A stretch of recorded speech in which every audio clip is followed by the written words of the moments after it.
Wayanad veterinary സർവകലാശാലയിൽ ഈ മാസം 18-ാം തീയതി ജീവൻ നഷ്ടപ്പെട്ട സിദ്ധാർത്ഥ് എന്ന് പറയുന്ന വിദ്യാർത്ഥിയുടേത് ആത്മഹത്യയല്ല, അത് കൊലപാതകമാണ്, അത് SFI നേതൃത്വം കൊടുത്ത കൊലപാതകമാണ് എന്ന ഒരു ആരോപണം ഉന്നയിക്കാൻ KSU മുന്നോട്ട് വരികയാണ്.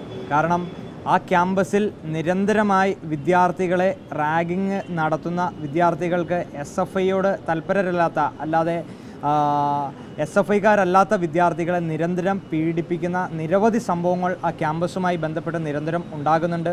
ഇന്ന് ഈ സിദ്ധാർത്ഥിൻ്റെ മാതാപിതാക്കളെ കണ്ടതിന് ശേഷം ആ ക്യാമ്പസിൽ നടക്കുന്ന വലിയ മനുഷ്യാവകാശ ലംഘനങ്ങളെ പറ്റിയുള്ള അവരുടെ ആശങ്ക ഞങ്ങളെ അറിയിക്കുന്ന ഒരു സാഹചര്യമുണ്ടായി.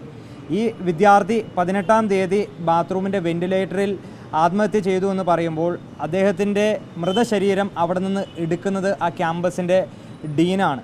ആ ഡീൻ ആ ശരീരം അവിടെ നിന്ന് എടുക്കുമ്പോൾ ഈ ശരീരത്ത് പല മുറിവിൻ്റെ പാടുകൾ ഉണ്ടായിട്ട് പോലും അതിൽ യാതൊരു അസ്വാഭാവികതയും അതിൽ കാണാതെ, അത് ശ്രദ്ധയിൽപ്പെടാതെ യാതൊരു പരാതി പോലീസിനോ മറ്റോ അധികാരികൾക്കോ നൽകിയിട്ടില്ല എന്ന് പറയുമ്പോൾ ആ ക്യാമ്പസിൽ SFI നിരന്തരമായി നടത്തിക്കൊണ്ടിരിക്കുന്ന ഇത്തരത്തിലുള്ള പ്രവർത്തികളെ കണ്ണടയ്ക്കുന്ന ഒരു സമീപനം അധികാരികളുടെ ഭാഗത്തുനിന്ന് ഉൾപ്പെടെ ഉണ്ടാകുന്നു എന്ന് പറയുമ്പോൾ ഈ വിഷയത്തിൻ്റെ ഗൗരവം വർദ്ധിപ്പിക്കുകയാണ്. ഞങ്ങൾ നിരന്തരം ഉന്നയിച്ചുകൊണ്ടിരുന്ന പല ക്യാമ്പസുകളിലും KSU ഉന്നയിച്ചുകൊണ്ടിരുന്ന ആരോപണങ്ങളുണ്ട്.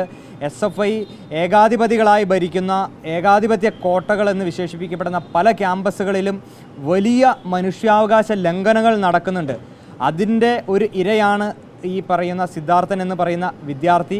ഇത് ആദ്യത്തെ സംഭവമല്ല. ആ ക്യാമ്പസിൽ നിരന്തരമായിട്ട് വിദ്യാർത്ഥികൾ, SFI അല്ലാത്ത വിദ്യാർത്ഥികൾ നിരന്തരമായി പീഡനങ്ങൾക്ക് ഇരയാകുന്നുണ്ട് എന്ന ഒരു വസ്തുത ഇതിക്ക് മുൻപും ദേശീയ ആൻറ്റി റാഗിംഗ് സെല്ലിന് നിരവധി പരാതികൾ പോയിട്ടും ആ പരാതികൾ എല്ലാം ഒത്തുതീർക്കാൻ ആ കോളേജ് അധികാരികൾ, അവിടുത്തെ ഡിപ്പാർട്ട്മെൻറ്റ് ഹെഡുകൾ, ഡീൻ ഉൾപ്പെടെയുള്ള ആളുകൾ തയ്യാറാകുന്നു എന്ന് പറയുമ്പോൾ അവിടെ മറ നീങ്ങി പുറത്തു വരാൻ കുറേയേറെ വിഷയങ്ങളുണ്ട്. അതുകൊണ്ട് ഇതിൻ്റെ അന്വേഷണം ഇവിടുത്തെ ലോക്കൽ പോലീസ് അന്വേഷിച്ചു കഴിഞ്ഞാൽ ഇതിൽ കുറ്റക്കാരായിട്ടുള്ള ആളുകളെല്ലാം രക്ഷപ്പെടുന്ന ഒരു സമീപനമുണ്ടാകും. 15 ദിവസമെടുത്തു ഇതിലെ വിദ്യാർത്ഥികളെ കസ്റ്റഡിയിലെടുക്കാൻ, അല്ലെങ്കിൽ ഇതിൽ സംശയിക്കപ്പെടുന്നവരെ കസ്റ്റഡിയിലെടുക്കാൻ 11 ദിവസമെന്ന് പറയുമ്പോൾ ഒരു വലിയ സംരക്ഷണ വലയം ആ ക്യാമ്പസിൽ ഈ കുറ്റകൃത്യം ചെയ്യുന്നവർക്ക് നിരന്തരമായിട്ട് ലഭിക്കുന്നുണ്ട്. അതുകൊണ്ട് ഇതിൻ്റെ നിജസ്ഥിതികൾ പുറത്ത് കൊണ്ടുവരുന്നതിന് ഒരു ക്രൈംബ്രാഞ്ച് തലത്തിലുള്ള ഒരു അന്വേഷണം നടത്തണമെന്ന ഒരു ആവശ്യം ആദ്യമായി KSU മുന്നോട്ട് വയ്ക്കുകയാണ്. ഇതിന് മുൻപ് ദേശീയ ആൻറ്റി റാഗിംഗ് സെല്ലിന് ലഭിച്ചിരിക്കുന്ന പരാതികൾ ഉൾപ്പെടെ ഇതിൻ്റെ അന്വേഷണ പരിധിയിലേക്ക് കൊണ്ടുവരണം എന്ന ആവശ്യം ഞങ്ങൾ മുന്നോട്ട് വയ്ക്കുകയാണ്. ഈ ഡീനിനെ ഉൾപ്പെടെ ഇതിൽ പ്രതി ചേർത്തുകൊണ്ട് ഇതിൽ സമഗ്രമായിട്ടുള്ള അന്വേഷണം നടത്തണം. ഇനിയും ഇത്തരത്തിൽ സിദ്ധാർത്ഥനെ പോലെയുള്ള ഒരു വിദ്യാർത്ഥിയുടെ മരണം ഉണ്ടാകാൻ പാടില്ല.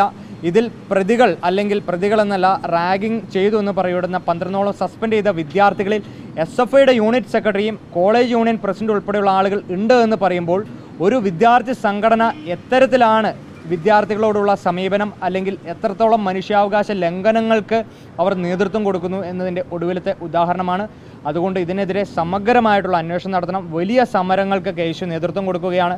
സംസ്ഥാന KSU കമ്മിറ്റിയുടെ നേതൃത്വത്തിൽ ഈ വരുന്ന തിങ്കളാഴ്ച വയനാട് വെറ്റിനറി സർവകലാശാലയിലേക്ക് 1000ഓളം വിദ്യാർത്ഥികളെ പങ്കെടുപ്പിച്ചുകൊണ്ട് വലിയ മാർച്ച് നടത്താൻ ഞങ്ങൾ തീരുമാനിച്ചിരിക്കുകയാണ്. കാരണം ഇനിയും കേരളത്തിലെ ഒരു ക്യാമ്പസിൽ, ഒരു യൂണിവേഴ്സിറ്റിയിൽ ഒരു വിദ്യാർത്ഥികൾക്കും ഇത്തരത്തിലുള്ള ഒരു അനുഭവം ഉണ്ടാകരുത്. അവിടെ മറ്റ് വിദ്യാർത്ഥി സംഘടനകൾക്കും കടന്നു ചെല്ലാൻ, അവർക്ക് സംഘടനാ പ്രവർത്തനം നടത്താനുള്ള ഒരു സ്വാതന്ത്ര്യമുണ്ടാകണം. അതിനെ കയ്യൂക്കിൻ്റെ രാഷ്ട്രീയം കൊണ്ട് നേരിടുന്ന SFIയുടെ നയങ്ങൾ അവസാനിപ്പിക്കണം. ഇതിൽ സസ്പെൻഡ് ചെയ്യപ്പെട്ട, അല്ലെങ്കിൽ പ്രതികളെന്ന് സംശയിക്കപ്പെടുന്ന വിദ്യാർത്ഥികളെ തള്ളിപ്പറയാനുള്ള സമീപനം SFI സംസ്ഥാന നേതൃത്വം എടുക്കണമെന്ന് മാത്രം പറയാൻ KSU ആഗ്രഹിക്കുകയാണ്.